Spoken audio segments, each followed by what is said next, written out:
Hello everyone, কেমন আছো তোমরা সবাই? আমি সুস্মিতা। তো আমরা গিয়েছিলাম দেহরাদুন, মাসুরি আর হরিদ্বার ঘুরতে। তো আজকে আমি তোমাদের সাথে শেয়ার করব আমাদের ফার্স্ট ডেটা দেহরাদুনে কেমন কাটলো। তো আমরা ফার্স্টে দেখতে গিয়েছিলাম সহস্র ধারা। অনেকগুলো ধারা মিলে হয়েছে কারণে এই জায়গাটার নাম পড়েছে সহস্র ধারা। জায়গাটা কিন্তু খুব সুন্দর আর জলটাও পরিষ্কার থাকে, কিন্তু তখন যেহেতু পাহাড়ে বৃষ্টি হচ্ছিল যার জন্য জলটা একটু ঘোলা ছিল। তো আমরা নেমে পড়েছি আর জলটা প্রচুর ঠান্ডা ছিল। তো মেয়ে তো জল পেয়ে খুবই আনন্দ।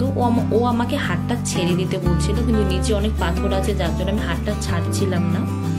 তো তিনজন মিলে এখানে 2-3 ঘন্টা খুব ভালোভাবে এনজয় করলাম।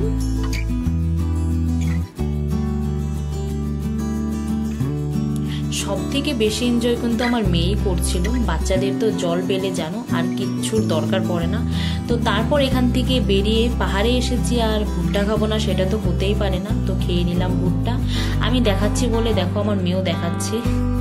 তো চলো ভিডিওটা এখানেই শেষ করছি, দেখা হচ্ছে আরো অন্য অনেক ভিডিওতে। তো ভিডিওটা কেমন লাগলো অবশ্যই কমেন্টে জানিও, আর ভালো লেগে থাকলে লাইক করে দিও, আর প্রোফাইলটাকে যদি ফলো না করে থাকো প্রোফাইলটাকে ফলো করে দিও। Thank you so much for watching my